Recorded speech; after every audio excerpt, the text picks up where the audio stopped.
ایک ایسی شخصیت جو کہ نہ خود نبی تھے اور نہ ہی کسی نبی کے پیروکار، اس کے باوجود بھی وہ خدا تک پہنچ گئے۔ اس دنیا کا ایک عظیم تھنکر جسے ہر علوم میں مہارت حاصل تھی۔ تاریخ کا یہ مشہور حکیم کون تھا؟ اس نے آخر حکمت کو کیوں ترجیح دی؟ آج اس ویڈیو میں ہم حکیم لقمان کی ان باتوں کو جانیں گے جو آپ نے اس سے پہلے کبھی نہیں سنی ہوگی۔ 3 شخص ایسے ہیں کہ جن کا ذکر خیر ان کے نام کے ساتھ قرآن مجید میں آیا ہے اور جو نبی نہیں تھے، حضرت لقمان علیہ السلام اور حضرت علود علیہ السلام اور حضرت ذوالقرنین علیہ السلام۔ ان میں سب سے بلند درجہ حکیم لقمان کو حاصل ہے، اس لیے ایک مکمل سورہ لقمان حضرت لقمان علیہ السلام کے نام سے موجود ہے۔ اس سورہ کا دوسرا رکوع حضرت لقمان کی نصیحتوں پر مشتمل ہے۔ آپ کی نصیحتیں اللہ کو اتنی پسند آئیں کہ اللہ نے انہیں قرآن مجید کی آیتوں میں اتار دیا۔ حضرت لقمان علیہ السلام نے فرمایا کہ اے میرے بیٹے،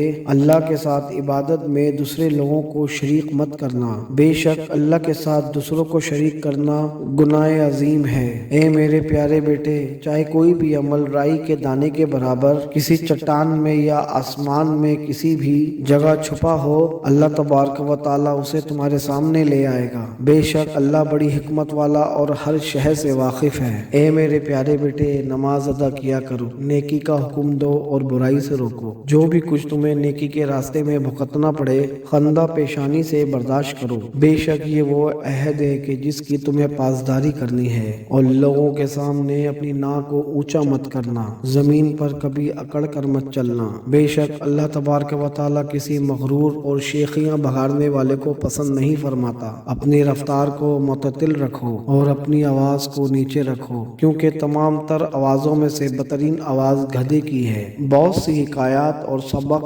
آموز واقعات میں بھی آپ نے حکیم لقمان کا تو نام سنا ہی ہوگا، لیکن بہت کم لوگ اس بات سے واقف ہیں کہ حکیم لقمان اصل میں کون تھے۔ دراصل زمانہ قدیم سے حکیم لقمان کے اقوال اور نصیحتیں بہت مشہور ہیں، اور لوگ ہر علاقے اور ہر زمانے میں ان اقوال کو یاد کر کے انہیں تاریخ میں زندہ رکھا۔ حکیم لقمان افریقی نسل تھے اور آپ کا تعلق سوڈان سے تھا۔ ایک روایت کے مطابق وہ حضرت ابراہیم علیہ السلام کی چچا کی اولادوں میں سے تھے اور حضرت ایوب علیہ السلام کے بھانجے یا خالہ زاد بھائی تھے۔ دوسری روایتوں میں پتہ چلتا ہے کہ آپ حضرت داؤد علیہ السلام کے زمانے میں بھی موجود تھے۔ آپ افریقی نسل تھے اور ایک غلام کی حیثیت سے عرب آئے تھے۔ روایتوں میں آتا ہے کہ آپ شکل و صورت کے اعتبار سے اچھے نہیں تھے، یعنی عموماً جیسے افریقی لوگ سیاہ رنگ کے اور چھوٹے قد کے ہوتے ہیں، آپ کی ساخت بھی کچھ اسی طرح تھی، لیکن آپ حکمت اور دانائی کے سمندر تھے۔ جیسے کہ تابعین سعید بن طیب نے ایک حبشی سے کہا تھا کہ تو اس بات پر غمزدہ نہ ہو کہ تو کالا حبشی ہے، اس لیے کہ حبشیوں میں 3 آدمی دنیا کے بہترین انسان ہوئے ہیں، حضرت بلال حبشی اور حضرت عمر فاروق کا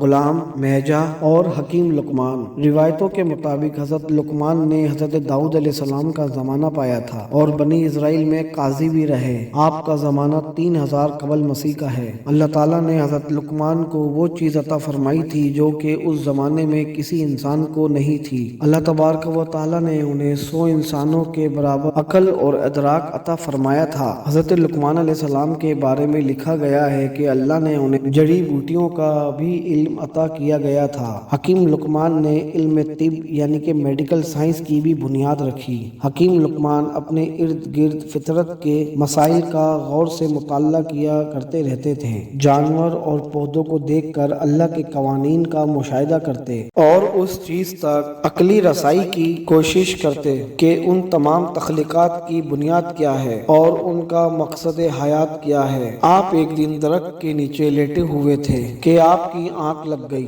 خواب میں ایک فرشتہ ان کے پاس آیا اور انہیں خبر دی کہ اللہ آپ کو حکمت اور نبوت جیسی دولت سے نوازنا چاہتا ہے، تو آپ حکمت کو پسند کرتے ہیں یا پیغمبری کو؟ حضرت لقمان نے حکمت کو چنا۔ جب وہ بیدار ہوئے تو انہوں نے اپنے ذہن میں تیزی اور وسعت محسوس کی اور ان کے ذہن میں غیر معمولی طریقے سے سوچنے کی صلاحیت آ گئی تھی۔ وہ ہر ایک شے کو دیکھ کر اس کی روحانیت تک پہنچ جاتے تھے۔ آپ نے اپنے رب کا شکر ادا کیا اور اس نعمت پر اللہ کی حمد کی۔ بدقسمتی سے اسی دوران حضرت لقمان کو ایک قافلے نے گرفتار کر لیا اور انہیں کسی جگہ لے جا کر بطور غلام فروخت کر دیا۔ حضرت لقمان بنی احساس کے غلام تھے۔ بنی احساس مصر کا ایک اعلیٰ قبیلہ تھا۔ یہ بڑی شان و شوکت والے لوگ تھے اور نہایت ہی رحم دل اور اعلیٰ اخلاق رکھتے تھے۔ چنانچہ پورے قبیلے والے حضرت لقمان کو غلام سمجھتے تھے، لیکن وہ آپ کو بڑی عزت کی نگاہ سے بھی دیکھتے تھے۔ ان کا مالک ان کی فہم و فراست سے متاثر تھا اور ہر کام میں ان سے مشورہ لیا کرتا تھا اور وہ ان پر مکمل بھروسہ رکھتا تھا۔ اس طرح ان کی دانائی اور فلسفیانہ باتیں پورے عرب میں مشہور ہو گئیں۔ لوگ دور دور سے اس غلام سے ملنے کے لیے آتے اور ان سے علم و نصیحت کی باتیں سیکھتے۔ ایک دفعہ حضرت لقمان سے سوال کیا گیا کہ آپ نے نبوت کے بجائے حکمت کو کیوں چنا؟ تو آپ نے جواب دیا کہ اگر اللہ مجھے نبی بنا دیتا تو اور بات تھی، ممکن تھا کہ میں منصب نبوت کو نبھا جاتا، لیکن جب مجھ کو اختیار دیا گیا تو میں نے یہ سوچا کہ میں کہیں نبوت کا بوجھ نہ اٹھا سکوں، اس لیے میں نے حکمت کو ہی چنا۔ روایتوں کے حساب سے حضرت لقمان علیہ السلام نے 1000 سال کی عمر پائی تھی۔ آپ نے دنیا کے بہت سارے علاقوں کا سفر کیا تھا اور تقریباً 4000 پیغمبروں کی خدمت میں حاضری دی تھی۔ آپ نے ان پیغمبروں کے مقدس کلاموں میں سے 8 باتوں کو سن کر یاد کر لیا اور لوگوں کو اسی کی نصیحت کیا کرتے تھے۔